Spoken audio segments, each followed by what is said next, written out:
Sur ce site serait d'ici peu exploitée la potasse, ce qui permettra la matérialisation du projet relatif à l'exploitation de la potasse de Situnkola. Pierre Oba, ministre congolais des Mines et Géologie, a jugé utile d'effectuer la visite de ce site. Une occasion tout indiquée pour le gouvernement congolais de, par ses gestes, garantir le plein emploi aux Congolais.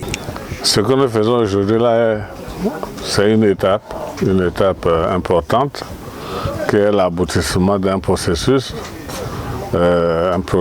au cours duquel il y a eu beaucoup de péripéties. Notre compréhension était assise sur le contexte mondial. Parce que dans le monde, il y a des difficultés,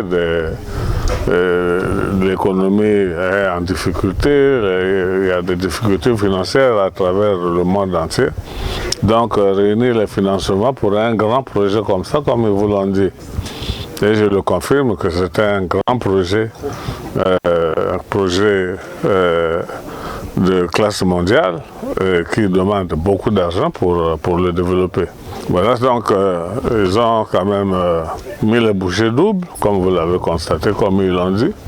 Et aujourd'hui, c'est une étape qui augure des lendemains quand même heureux pour ce projet, qui est un projet très, très important. La population attend ce projet depuis 15 ans.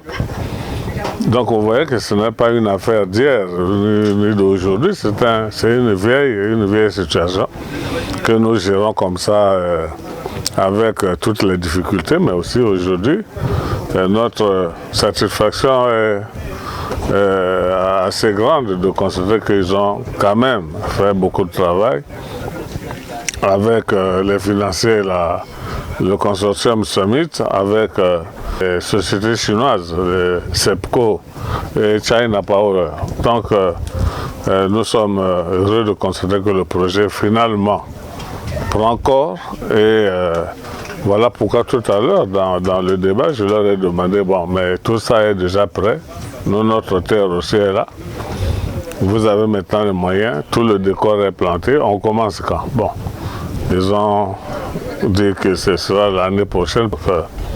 Nous sommes heureux de constater que finalement ce projet va rentrer dans sa phase ultime d'exécution.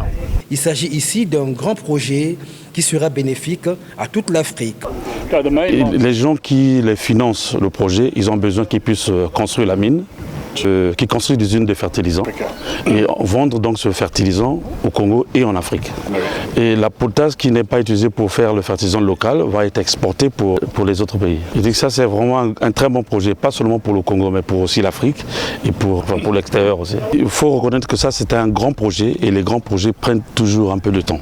Et ce qui est très important aujourd'hui, c'est que nous sommes dans la phase maintenant de l'implémentation du projet. Tout ce travail qui est fait pour confirmer tout ce qui va être mis en place pour que le projet démarre effectivement.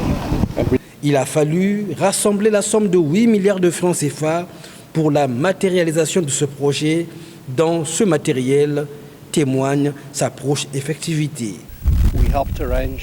Nous avons participé au financement de ce projet, même depuis les débuts.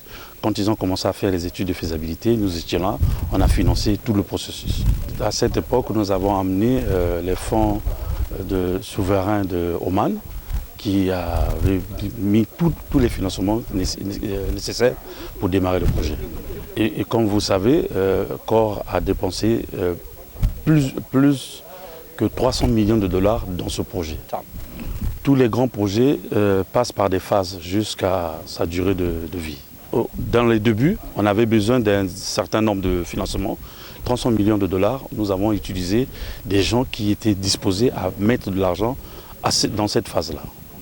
La deuxième étape de développement de ce projet nécessitera 1,8 milliard.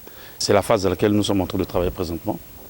Quand nous avons commencé à travailler avec COR pour trouver les financements pour ce projet nécessitait 2,6 milliards de dollars.